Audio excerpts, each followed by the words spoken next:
Good evening student. हम लोग भाग की गुणनखंड विधि का प्रश्न बनाने जा रहे हैं। एग्जाम्पल हम कल क्लियर करवा चुके थे। एग्जाम्पल पे बेस्ड ही एक्सरसाइज है। एक्सरसाइज का पहला क्वेश्चन अर्थात 67 क्वेश्चन हम लोग कर चुके हैं। इस टाइप का पहला क्वेश्चन 68 है। इस क्वेश्चन में कह रहा है किसी संख्या को 3 से भाग देने पर शेष 1 आता है। तो हम ऊपर 3 लिख दिए, नीचे 1 लिख दिए। कह रहा है कि इस भागफल को 2 से भाग देने पर भी शेष 1 आता है। तो पुनः हम 2 से भाग देने पर शेष 1 आता है, वैसे ही नीचे सजा के लिख दिए। अब कह रहा है कि प्रारंभिक संख्या को 6 से भाग देने पर। तो देखिए, हम आपको एक चीज़ बताए थे कि ऊपर वाले दोनों का, इधर साइड वाले कोई भी अंक हो, दोनों का गुणनफल बराबर होता है। तो 3 दूनी 6 और ये भी 6 इक्वल हो गया। तो क्या करेंगे, जो फर्स्ट हमारा 2 है इससे कोई मतलब नहीं। क्या करेंगे, 3 का 1 में गुना करेंगे, इस 1 को जोड़ देंगे। तो 3 एकम में 3 1 4, अर्थात उस संख्या को जब 6 से भाग देंगे तो 4 शेष आएगा। अब आगे हम लोग पढ़ते हैं क्वेश्चन नंबर 69। 69 भी वैसा ही है। कह रहा है कि किसी संख्या को क्रमिक रूप से 4 5 से भाग दिया जाता है तो शेष 1 4 आता है। तो हम लिख दिए 4 5 से भाग दिया जाता है तो शेष 1 4 आता है।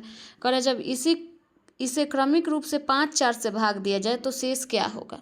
तो 5 4 से भाग दिया जाए तो शेष क्या होगा, इसको निकालने की प्रक्रिया वहीं।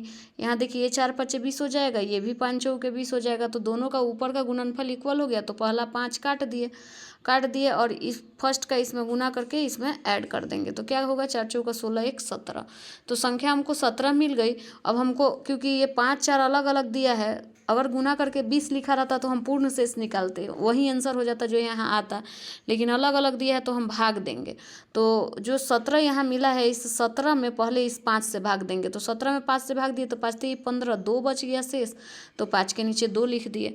अब तो शेष लिख ही दिए, 5 से भाग ही दिए हैं, 17 का काम हो ही गया। तो बचा क्या है, हमारे पास भागफल बचा है। तो उसके भागफल को फिर इस 4 से भाग देंगे। तो 4 बचे हुए भागफल 3 से बड़ा है तो 0 टाइम्स में जाएगा, 4 0 के 0, तो शेष 3 बच जाएगा।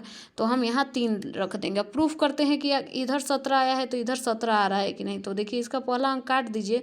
तो 5 3 15 2 17, प्रूफ हो गया। तो क्लियर है कि क्वेश्चन का आंसर सही है 2 3। अगर आंसर सही नहीं रहता तो आपका 2 3 नहीं आया रहता या 17 नहीं आता। नेक्स्ट है 70 नंबर क्वेश्चन की, एक संख्या को 2 3 से 7 से भाग देने पर शेष 1 1 6 आता है। तो वहीं लिखेंगे, ऊपर 2 3 7, नीचे 1 1 6।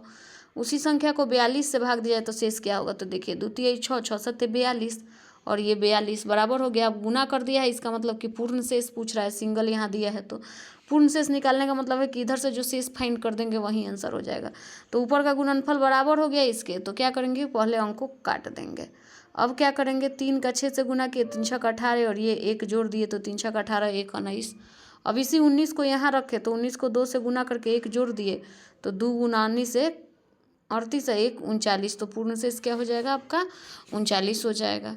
अब हम 71 नंबर क्वेश्चन, तो हम टाइप 3 पढ़े थे, उसी का लास्ट क्वेश्चन मैं आप लोग को बताई थी। कह रहा है किसी संख्या को 56 से भाग देने पर शेष 29 आता है। उसी संख्या को 8 से भाग दे तो शेष क्या होगा। तो इस प्रकार के क्वेश्चन में क्या करते हैं कि पहला वाला अंक छोड़ देते हैं, जो बाद वाला अंक, बीच वाला अंक होता है, उसी को लास्ट वाले से भाग दे देते हैं। तो 29 में 8 से भाग देंगे तो 8 3 के 24, शेष हो जाएगा 5। नेक्स्ट क्वेश्चन है 72 नंबर की, किसी संख्या को 4 7 से उत्तरोत्तर यदि भाग दिया जाता है तो शेष 2 1 प्राप्त होता है। तो हम सेम वैसे ही सजा के लिख दिए, 4 7 से भाग दिए तो शेष 2 1 आया। उसी संख्या को 28 से भाग दिए तो शेष क्या होगा। तो 28 यानी 4 7 28 हो गया। तो यहाँ भी पूर्ण शेष पूछ रहा है। तो क्या करेंगे, 4 7 का गुणनफल 28, तो पहला अंक से कोई मतलब नहीं, 4 का 1 में गुना करके 2 जोड़ देंगे, 4 1 में 4 2 6, अर्थात इसका पूर्ण शेष क्या हो जाएगा, 6। लास्ट क्वेश्चन है इस टाइप का 73 नंबर की, यदि कोई संख्या 11 13 से विभाजित हो तो वह अनिवार्यतः किस प्रकार की होगी। तो याद रखिएगा कि जो कोई संख्या किसी 2 अलग अलग संख्या से विभाजित हो रही है तो वो उन दोनों के गुणनफल से भी विभाजित होगी। तो ये स्टूडेंट्स आप लोग का लास्ट क्वेश्चन था इस टॉपिक का। आप इसको सॉल्व करिए, कोई प्रॉब्लम हो तो मुझसे पूछिए। इस चैनल को लाइक करिए, सब्सक्राइब करिए, शेयर करिए और ज़्यादा से ज़्यादा आप इस चैनल को देखिए और देखने के बाद आप अपने क्वेश्चन को सॉल्व करिए। Thank you.